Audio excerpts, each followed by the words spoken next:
Okay, hey, welcome to this training. First of all, I want to thank you for taking the time to complete our questionnaire.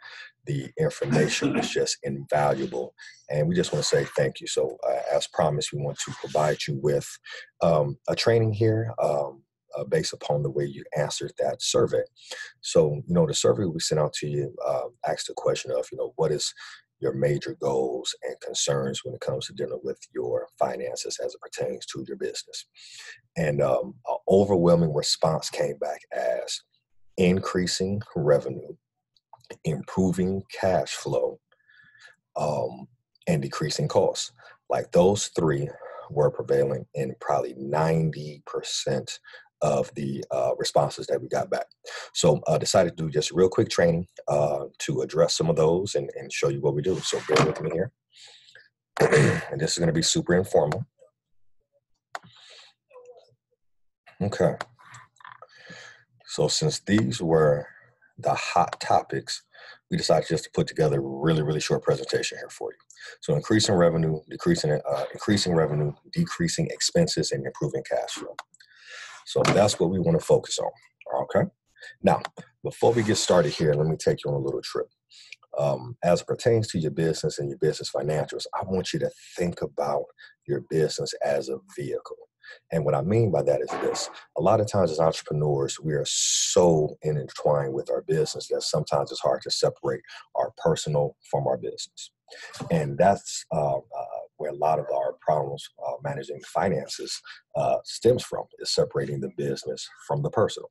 So if you think about your business as a vehicle, so literally a vehicle that you're getting into to go from point A to point Z, and separating your personal from that. So your business is a vehicle to get you to your personal destination. So if we're doing a trip across the country and we're going to, from Ohio to California, your vehicle, or let's say your car, that is your business, and it's to transport you personally, you and your family, across state. So imagine traveling across the country, doing a road trip from Ohio to California. You get to California and you never get out the car and enjoy California. Well, unfortunately, that's where a lot of entrepreneurs find themselves, that they're so stuck in their business that they don't get out to actually enjoy personally what they've achieved. So let's start there. Your business is a vehicle to get you to your goals. Now, everybody's vehicle is going to be a little different. So you may only need a bike to get to your personal goals with respect to your business.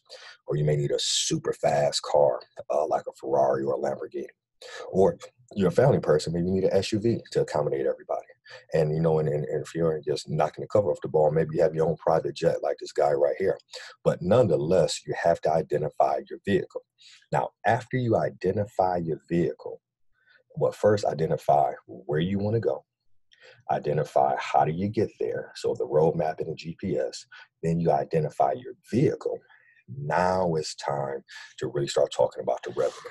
So everybody brought up, hey, Perry, I want to increase my revenue. Well, I have it broken down right here. So we have revenue equals the fuel. So think about your revenue. That's the cash that's coming in from your sales and whatnot, as the fuel to the vehicle. So it's not the business. The business is the actual car. The revenue is the fuel that moves the car. So think about it like this. If there's no fuel and your gas tank is empty, how far is your business going to go? Is not. That shit is stuck where it is, right? So you need the revenue as the fuel to move your business down the road. And then everybody said they wanted to decrease their expenses. But think about your expenses as being the maintenance on that vehicle. So I'll get into a little more detail on that. But with every vehicle you have, so whether it's the jet, whether it's the bike, whether it's the fast car, the SUV, you're going to have some type of required maintenance on that. So what is that maintenance? So it's that, you have to pay for gas, right? Because and then keep in mind, the gas is the fuel, is the revenue. But if you have to pay for leads, if you have to pay for marketing, that revenue comes at a cost. So that's an expense that you have to consider. And then, some other expenses as well. We'll get to that here in a second. And then your cash flow. Everybody said they want to improve their cash flow. Well, really it's a matter of taking, your revenue minus your expenses and seeing what your cash flow looks like. So really your cash flow is the mileage per gallon you're getting with your fuel. Okay, so jump right into it here. the revenue, the gas to your car. So constant fuel for your vehicle. A lot of times we think as entrepreneurs that, man, for my business to really, really flourish, I have to increase my revenue. Well, let me ask you this question. Would you put, jet fuel into a um, a Nissan? No, right? You wouldn't put diesel into a car. You would say that for a truck, or depending on what you have, right? So understanding what type of fuel accommodates your car or your vehicle is going to get you to your destination is super, super key, right? But we want to make sure that we have constant fuel, because that constant fuel allows the vehicle, i.e. the business, to make its way from point A to point Z. Now, if your expenses are super high, so like the cost of the car, so, the monthly payment on the car, if your car isn't paid off, and most of our businesses may not be paid off, there may be some debt associated with the business or a loan or something along those lines. But think about the other maintenance, parking tolls, subscriptions you have to, Sirius inside the car.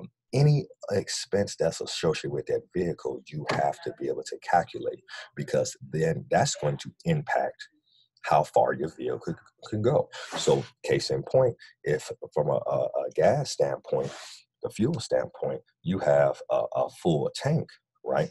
But your expenses are so high that you can't fill it up the way you need to. Right. So let's say that you want to get a full tank, but there's so many expenses on that you can only, maybe get a quarter of a gallon. Right. How far are you going to go with that? And now you're kind of in that whirlwind of, robbing Peter to pay Paul and trying to figure that whole piece out. So then you have here your cash flow. How far can I go in the car? Right. And that's coming down to how much fuel you have in there minus your expenses. So that's your cash flow. So keep this in mind as we're kind of going through this piece. I tell clients all the time, you can't fix a moving car, and also making more money doesn't fix a broken financial system. So if your engine is blown, i.e., you don't have the right systems, and your systems are functioning from an optimal standpoint in the vehicle itself, it doesn't matter how much revenue or how much fuel you put into it. If my car, like my old Jag right here, if the engine is blown and the engine is shit, it does not matter how much gas or how much fuel I put into it. So the first place to start is to make sure that the car is functionally efficient. Right? The engine is good. The transmission is good. You got your oil changes. So you can't fix that until you stop moving. So stop moving in your business and go get your business assessed so you can understand exactly where you are with your numbers, right? And then, again, throwing more money at a broken system doesn't fix anything. Right. So I kind of shared those concepts with you, and then I'm going to show you how we help our clients out through our P.A.S.S program. So if we're, again, looking at the fuel being the revenue that's coming in, if the vehicle is efficient and the expenses are low, you may not need as much revenue as you think. Okay, so I'll show you here exactly how we help our clients analyze their expenses. So this is step 4 in our P.A.S.S program. Our P.A.S.S program has 8 steps. And in this step 4 is where we do an ROI analysis on every expense in the business. So we'll ask business owners, entrepreneurs all the time, hey, so what's your burn rate on your business? I.e., how much money does it take you per month to keep your business afloat? And all of us can pick the big numbers like the rent or, the staff, but it's the little expenses that really, really eat into the profit, right? So that's where we run into a lot of issues. So what we do is we get that down to a micro level where we analyze every expense in your business. And it's a tedious exercise, but for those individuals who do it, you're going to find out that it's going to really increase your cash flow as far as the mileage you get with your business. Also, too, it's going to let you know exactly how much fuel you need to bring in and to move your vehicle or your business down the street. And also, too, it's just going to get you crystal clear on your maintenance, the maintenance of your vehicle or your monthly expenses. So check it out real quick. Let's say that your monthly income this particular month is $12,325. And then you have a couple expenses here. You have your rent, you have your marketing, You're paying $100 for an app.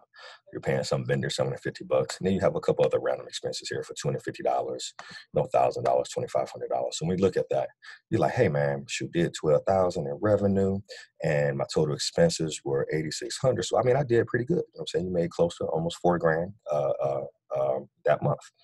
But that's where you may be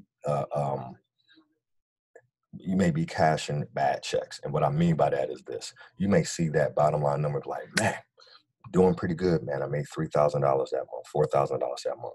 But when we analyze your expenses, you may find it's a different story here.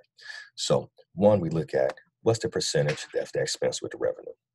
Then what we do is run what's called an ROI analysis, or just a calculator. So for those who know, I'm a stockbroker and investment guy. So ROI, return on investment, is something that we calculate all the time. Well, that equation is V, your current value, minus C, your cost, divided by your cost. So in our calculator right here, we plugged in the rent. And let's start with the rent. So you're paying $1,500 a month in rent. That rent is about 12% of your revenue. Well, what is the return on investment of that rent? It's sometimes hard to calculate that, but ask the question. You're paying for a brick and mortar. Is that driving real value in your business? Do you really need that brick and mortar, or could you do something virtually and make more money, right? So for this one, we're going to say it's just a break even. So you're spending $1,500. It's responsible for $1,500 worth of revenue. So it's a 0%. So ROI on that is 0. You didn't make anything, you didn't lose anything. Now, your marketing budget. You're super excited about marketing. You're throwing, crazy paper at your marketing. So let's say in this case, $2,500.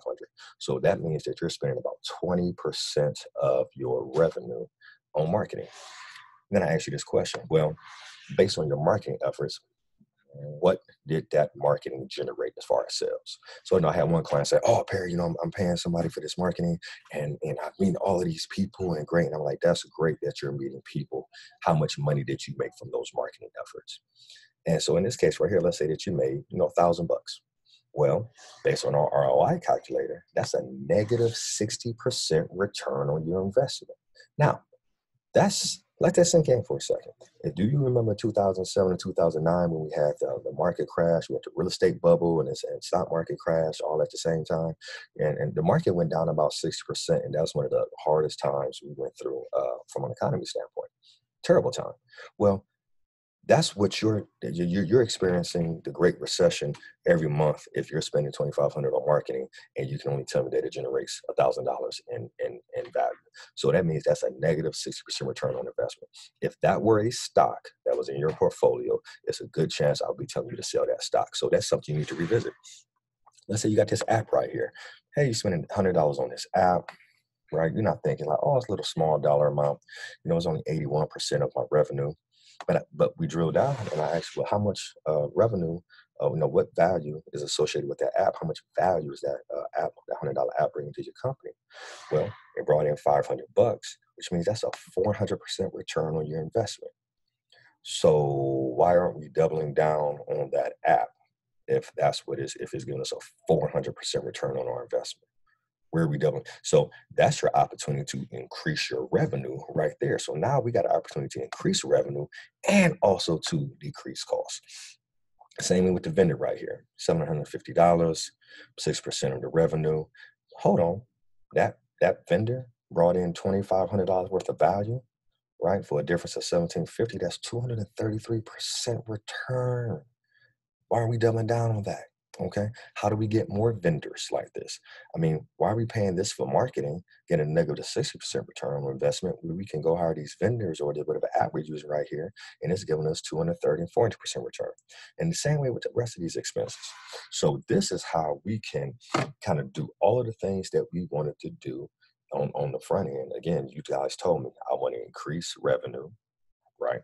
I want to decrease costs and I want to improve cash flow.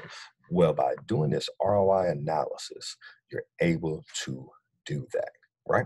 And again, this is step 4 in our P.A.S.S program. So I just want to share this mini lesson with you. Again, to say thank you. for taking the time to complete our survey.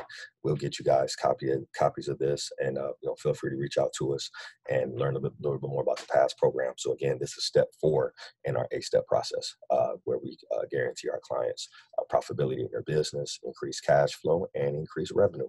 All right, Perry Jeffries here, your entrepreneur CFO. Talk to you soon.